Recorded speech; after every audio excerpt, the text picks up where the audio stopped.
สวัสดีครับวันนี้ก็พาทุกคนมาซ่อมชุดคอนโทรลบอร์ดนะครับตัวนี้ก็เป็นคอนโทรลบอร์ดของเครื่องเชื่อมนะครับซึ่งผมก็ไม่ทราบเลยว่ารุ่นไหนยี่ห้อไหนนะครับก็ส่งมาเฉพาะบอร์ดเฉพาะแผงนี้นะอาการในเบื้องต้นก็คือจ่ายไฟเข้ามาเรียบร้อยแล้วเนี่ยจะมีไดโอดนะครับ power diode ตัวนี้นะครับแล้วก็เจ้าตัวนี้ก็จะเป็น MOSFET นะครับ MOSFET ที่ทำหน้าที่เป็น switching นะครับร้อนประมาณนี้นะครับบอกว่าร้อนไม่แน่ใจว่า2ตัวไหนร้อนนะครับแล้วก็ถอดออกมาให้ผมลักษณะนี้เลยนะครับส่วนประกอบทั่วไปของบอร์ดคอนโทรลตัวนี้นะครับจะมีอะไรบ้าง1นะครับก็จะมีเจ้าตัวแผงตั้งหรือว่าโมดูลกำเนิดพันธุ์ PWM นะครับตรงนี้ถ้าดูลักษณะนี้ก็น่าจะเป็น SG 3525นะครับแล้วก็ CA 3140ซึ่งน่าจะใช้ไฟเลี้ยงอยู่ที่12โวลต์โดยประมาณนี้นะครับเลี้ยงตัวนี้ด้วยนะตัวออฟแอมตัวนี้นะครับแล้วลงมาด้านหลังตรงนี้ก็จะเป็นชุดไดร์นะครับชุดไดร์ IIF 4 ตัวนะครับซึ่งตัวนี้น่าจะกินไฟอยู่ที่24-25โวลต์เพราะฉะนั้นชุดสวิตชิ่งนี้น่าจะจ่ายไฟอยู่ที่24-25โวลต์แล้วก็จ่ายไฟอีกชุดหนึ่งเลี้ยงเจ้าตัวแผงตั้งน่าจะอยู่ที่ประมาณ12โวลต์ครับแล้วเขารับแรงดันไฟยังไงนะครับตรงนี้คอนเนคเตอร์ 2-3 จุดนี้ตรงกลางจะเป็นกราวนะครับเราก็วัดเทียบกับคาปาซิเตอร์ตัวนี้นะครับแล้วตรงนี้ก็จะเป็นไฟกระแสสลับเข้ามานะครับอาจจะผ่านหม้อแปลงเข้ามาก็เป็นไฟกระแสสลับสักประมาณ12โวลต์15โวลต์โดยประมาณนี้ครับก็ผ่านชุดไดโอด2ตัวนี้นะครับอาจจะต่อเป็นไดโอดเป็นฟูลเวฟหรือว่าเป็นฮาล์ฟเวฟก็ว่ากันไปนะครับแล้วก็ผ่านเป็นกระแสตรงเข้ามาแล้วก็วิ่งเข้ามาในชุด IC ชุดนี้ครับ IC ชุดนี้ก็ใช้เบอร์ UC 2843BN นะครับ 2843BN ก็จะมีข้อกำหนดอะไรของเขาอยู่นะครับลักษณะนี้อาจจะชุดภาคจ่ายไฟนี่อาจจะไม่ได้เป็นอะไรครับลักษณะเบื้องต้นนะพอจ่ายไฟเข้ามาแล้วนี่อาจจะมีอะไรช็อตด้านฝั่งที่ช็อตโหลดช็อตเอาพุตตรงนี้ก็ได้นะครับเพราะฉะนั้นหลักการซ่อมนี่เราอาจจะจ่ายไฟเข้ามาที่ชุดนี้นะครับชุดนี้อาจจะเป็นบวกลบ25โวลต์นะครับมีบวกมีลบ25โวลต์ก็เป็นได้ครับก็จ่ายเข้ามาแล้วก็ดูว่ามีอะไรร้อนด้านนี้ไหมถ้าไม่มีก็อาจจะเป็นภาคจ่ายไฟเสียเองนะครับตัวนี้ก็จะซ่อมลักษณะประมาณนี้นะครับคราวนี้ผมก็มีบอร์ดที่จากลูกค้าอีกรายหนึ่งมาเหมือนกันนะครับอันนี้ก็บอร์ดนี้ใช้งานได้เดี๋ยวเรามาทดสอบดูครับว่าจะเป็นยังไงนะก็ผมก็จะจ่ายไฟเข้าไปเลยนะครับบอร์ดนี้ใช้งานได้อยู่เราก็จะจ่ายไฟเข้าไปนะครับก็จะกราวตัวนี้นะครับกราวตัวนี้อันดับแรกเนี่ยถ้าใครได้ซ่อมชุดนี้นะครับเราจะหากราวยังไงก็จะมีกราวที่เป็นชุดภาคจ่ายไฟด้านนี้นะครับก็จะมีคาปาซิเตอร์ตัวใหญ่ๆตัวนี้นะครับตัวนี้ก็จะรับแรงดันไฟเข้ามาเลยนะครับเนี่ยประมาณ35โวลต์ก็อยู่ที่ประมาณสัก13โวลต์15โวลต์ก็ว่านไปนะครับลบเขาจะตรงนี้ครับลบจะอยู่คู่นี้แล้วก็จับหลักตรงนี้ไว้เลยนะครับจับหลักตรงนี้ตรงกลางนะครับตรงกลางแล้วก็ลบตรงนี้ก็เช็คหาลบนะครับเนี่ยก็จะปี๊ดนะครับก็จะปี๊ดขึ้นอย่างนี้นะโอเคเราได้ลบแล้วนะครับส่วนบวกเราจะต่อยังไงนะครับตรงนี้นะใส่เข้าไปปื๊ดใส่เข้าไปนะครับบวกก็ต่อเข้าที่ก่อนผ่านไดโอดเข้ามาเลยนะครับจำที่ไดโอดหลังไดโอดเข้ามาเลยนะครับสัก12โวลต์ครับโดยประมาณนี้ผมจะจ่ายที่ประมาณ12โวลต์นะครับจ่ายเข้ามาเลยนะครับ3 2 1จ่ายเข้ามาเสร็จก็จะเห็นว่าไม่มีอะไรเกิดขึ้นเพราะว่าไม่มี LED ที่บ่งบอกว่ามีไฟติดนะครับก็ตรงนี้จะเป็นไฟบวกกับลบอยู่นะครับ25โวลต์น่าจะประมาณนี้ถ้าผมจำไม่ผิดเราก็ลองเช็คดูครับแสดงว่าตรงนี้เป็นลบครับนี่เป็นลบลบกับบวกนะครับตอนนี้ผมจ่ายไฟมา12โวลต์ครับแล้วเขาก็สเต็ปอัพแรงดันขึ้นอยู่ที่สักประมาณ25โวลต์ครับ25-26โวลต์ตรงนี้คือลบนะตรงนี้คือลบมันเราก็แต้มที่บวกนะครับอันนี้ก็เหมือนกันอันนี้ก็จะเป็นบวกนะครับมี2คู่ตรงนี้นะบวกกับลบนะครับเนี่ย25โวลต์นะครับไฟเข้ามาที่12โวลต์ครับโดยประมาณ12โวลต์นะ12โวลต์ผ่านเข้ามานะครับแล้วก็จะมาทำงานอยู่ที่ IC UC 2843นะครับ2843BN นะก็เป็นบอร์ดเดียวกันลักษณะเหมือนกันเลยนะครับเพราะฉะนั้นก็โชคดีหน่อยที่มี ของที่ทำงานได้นะครับเอาคราวนี้เราก็วัดสัญญาณที่ตรงนี้เลยนะครับเราก็เทียบลบกับตรงนี้ได้เลยสัญญาณตรงนี้ถ้าไฟเข้าอยู่ประมาณ24-25โวลต์แรงดันต้องออกอยู่ที่ประมาณ12-14โวลต์โดยประมาณนี้นะครับลองดูนะเนี่ยก็ปกติครับอาจจะสูงหน่อยก็คือ 24.22 โวลต์นะครับเพราะว่าแรงดันเขาเข้าอยู่ที่ประมาณสัก25เกือบ26โวลต์แล้วครับก็ต้องสูงขึ้นเป็นธรรมดาโดยประมาณนี้ครับก็ผ่านคอนเนคเตอร์2จุดนี้เข้ามาเนี่ยจุดนี้ครับจุดนี้นะอันนี้ก็จ้ำมาเหมือนกันอันเดียวกันครับก็จบในส่วนนี้ครับก็สามารถทำงานได้เรียบร้อยแล้วนะครับคราวนี้เราก็วัด IC ตัวนี้เราลองวัดดู IC ตัวนี้นะครับ IC ตัวนี้ขาไหนเป็นขาไหนก็เริ่มจากขา1ขา2ขา3ขา4ขา5นะครับลองดูนะครับก็หาข้อมูลของ IC ตัวนี้ไปก่อนพันที่ออกนะครับพันที่ออกก็คือจะออกที่ขา6นะครับเราวัดไฟเลี้ยงก่อนนะไฟเลี้ยงคือขา7ครับไฟเลี้ยงนี่จะต้องได้ไม่ต่ำกว่า8โวลต์ครับเขาถึงจะทำงานได้ต้อง 8.5 โวลต์ขึ้นไปแล้วก็เราต้องดูที่ขา8ครับขา8จะมีไฟแรงดันไฟอ้างอิงอยู่ที่5โวลต์ประมาณ 4.5 โวลต์นะครับโอเคตัวนี้ก็ประมาณนี้นะครับแล้วก็มีสัญญาณพันออกจากตรงนี้ขา6ครับสัญญาณพันออกประมาณสัก 1.3 ไหม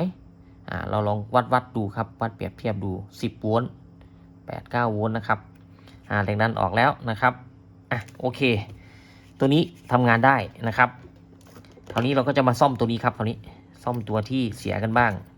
เรารู้แล้วนะครับอันนี้เราวัดจากเทียบจากตัวดีตัวเสียกันนะครับลองดูครับก็เหมือนเดิมผมก็จะปล่อยไฟเข้าไปที่12โวลต์นะครับ12โวลต์แต่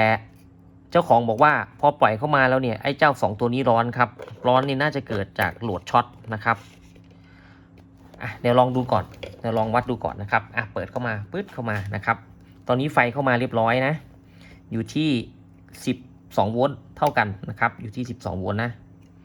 แล้วก็ลองวัดดูครับตรงนี้เหมือนกันขา6มีสัญญาณพันอยู่ที่ประมาณ8โวลต์นะครับเพราะว่าเขายังไม่ทำงานเนี่ยสัญญาณพัน IF อยู่ตรงนี้ครับพาเกจอยู่ตรงนี้เนี่ยมาแล้วก็มีไฟเลี้ยงอยู่ที่12โวลต์นะครับแล้วก็ขา7นะครับขา7 VDC อยู่ที่ประมาณ 8-9 โวลต์ก็ทำงานนะครับต่ำสุดคือ 7.5 โวลต์นะครับ IC ตัวนี้ถึงจะทำงานได้ขา5ต้องมีแรงดันนั่งยิงอยู่ที่ประมาณ5โวลต์ก็ถูกต้องตามสเต็ปของเขานะครับเรียบร้อยแล้วคิดว่า IC ชุดนี้น่าจะยังไม่มีปัญหาอะไรนะครับเราก็ใส่ MOSFET เข้าไป IF เข้าไปนะครับใส่เข้าไปแล้วก็ใส่ไดโอดเข้าไปได้เลยแต่อีกวิธีหนึ่งที่ผมจะทดสอบก็คือตรงนี้เราวัดแล้วว่าเป็นไฟบวกไฟลบนะครับไฟบวกไฟลบนะเราก็ลองป้อนไฟเข้าไปครับสวนเข้าไปเลยตรงนี้เป็นลบตรงนี้เป็นบวกนะครับบวกกับลบนะก็ลองตรวจสอบดูครับตัวบวกนี่จะผ่านที่ชุดนี้นะครับอันนี้คือหลักเซอร์วิสครับอันนี้คือหลักเซอร์วิสนะหลักเซอร์วิสไฟชุดนี้นะครับตอนนี้ผมจะปล่อยไฟอยู่ที่สัก10โวลต์ดูก่อน12โวลต์เมื่อกี้นี่แหละปล่อยเข้ามาแล้วมีการโหลดไฟไหมนะครับลองดูนะครับ3 2 1ตอนนี้ผมปล่อย12โวลต์เข้ามาแล้วก็ไม่มีการโหลดไฟอะไรนะครับมีอะไรร้อนไหมไม่เห็นเกิดอะไรขึ้นนะถ้าผมปล่อย25โวลต์เข้ามาตัวนี้อาจจะมีไฟเลี้ยง15โวลต์ครับแต่ว่าลองดูว่า IC ตัวนี้จะทำงานได้ไหมเขาอาจจะต้องผ่าน7812อีกทีหนึ่งนะครับ25โวลต์นะลองดูนะครับเราก็ใช้ power supply นี่แหละครับซ่อมได้เลยเนี่ยมีสัญญาณออกนะเนี่ยมีสัญญาณออกประมาณ1โวลต์อยู่นะครับเนี่ยลองปล่อยดู25โวลต์ครับจะเป็นยังไงปล่อยแล้วเข้าไป25โวลต์นะครับปล่อยชุดนี้เข้าไป25โวลต์นะตรงนี้วัดได้ไหมหลัง IF เนี่ยหลัง IF ก็ออก 14.23 ครับปกติครับทำงานได้ตามปกติแล้วเกิดอะไรขึ้นชุดภาคจ่ายไฟทำไมร้อนคราวนี้ตรงนี้ก็ไม่ร้อนอะไรครับเนี่ยหลัง IF ทำงานได้แล้วอันนี้ผมปล่อยไฟสวนเข้าไปนะครับ25โวลต์นะแล้วก็เขาจะผ่านในระบบของเขาเองนะครับเนี่ยทำงานได้แล้วปกติครับมีอะไรร้อนไหมไม่ร้อนครับไม่มีอะไรร้อน เดี๋ยวผมจะลองติดตั้งชุดมอสเฟตแล้วก็ชุดไดโอดนี้เข้าไปครับว่าเขาจะร้อนไหมนะครับมาต่อกันนะครับหลังจากที่ใส่มอสเฟตนะครับเข้าไปเรียบร้อยนะครับแล้วก็ใส่เจ้าตัวไดโอดเข้าไปเรียบร้อยแล้วนะครับตัวมอสเฟตเนี่ย IFZ44 นะครับ Z44N นะก็ลองพักใหญ่ๆแล้วครับจับไปจับมาก็ไม่มีอะไรร้อนเลยนะครับไม่มีอะไรร้อนปกติทุกอย่างครับไฟออกนะครับไฟออก 25.86 แล้วก็ไฟเข้าผมเอาเข้าไดโอดด้านนี้เลยก็ได้นะครับเข้าตรงไหนก็ได้นะจะเข้าตรงนี้หรือเข้าตรงนี้ก็ได้นะครับลบจับตรงนี้บวกจับตรงนี้ไฟเข้า15โวลต์ครับผมก็เพิ่มไฟขึ้นไป15โวลต์ก็ตกลงมานิดๆหน่อยๆเหลือประมาณ14โวลต์นะครับแล้วก็มีไฟออกมาตรงนี้เรียบร้อยนะครับแล้วก็ชุด PWM ตรงนี้นะครับชุด IF เนี่ยก็ออกมาปกตินะครับไฟเข้าประมาณ24โวลต์25โวลต์นะเนี่ยประมาณ25โวลต์ก็อยู่ที่ประมาณสัก14โวลต์ก็ปกติครับเรียบร้อยถือว่าทำงานได้นะครับคราวนี้อาจจะเกิดจากอะไรต้องไปดูที่ตัวจริงครับตัวจริงว่าไฟชุดนี้เข้ามาอาจจะมากเกินนะครับอาจจะแรงมากเกินอาจจะมีปัญหานะครับชุดหม้อแปลงด้านขาเข้าเนี่ยอาจจะมีปัญหาไฟอาจจะมากเกินไปนะครับหรือไม่ก็เวลาทำงานยิงอาจจะมีปัญหาอะไรไหมนะครับก็ต้องก่อนมาถึงผมก็ทำความสะอาดนิดๆหน่อยๆนะครับอาจจะมีปัญหาตรงนั้นด้วยลองวัดไฟเก็บไว้ครับคราวนี้วัดไฟ IC เก็บไว้ขาที่1นะครับขาที่1เป็นขาคอมพาเรเตอร์อยู่ที่ประมาณสัก 1.7 โวลต์ขาที่2เป็นขาฟีดแบ็กนะครับเนี่ยขาฟีดแบ็กอยู่ที่ประมาณ 2.5 นะครับขาที่3เป็นขาไอเซนนะครับส่งกระแสอยู่ที่ประมาณ 0.15 นะครับขาที่4นี่อยู่ที่ 2.2 โวลต์นะครับเป็นขาสร้างความถี่ตรงนี้เป็นขา RT กำหนดความถี่นะครับขาที่6เป็นขากราวนะครับขาที่1 2 3 4 5ขาที่5เป็นขากราวขาที่6เป็นขาเอาพุทครับเอาพุทออกอยู่ที่ประมาณสัก 0.9 โวลต์อยู่ที่ประมาณสัก900มิลลิโวลต์นะครับตัวนี้จะต้องไม่ต่ำกว่าประมาณ500มิลลิโวลต์นะครับ500มิลลิโวลต์ถึงจะทำงานได้แต่ถ้าลอยมอสเฟตตัวเมื่อกี้ออกไปนะครับอยู่ที่ประมาณ 8-9 โวลต์นะครับถ้าลอยโหลดนะคราวนี้ไฟเลี้ยงอยู่ที่12โวลต์อยู่ที่ขา5ขา6ขา7ขา7นะครับขา7เนี่ยถ้าต่ำกว่า 7.5 โวลต์จะไม่ทำงาน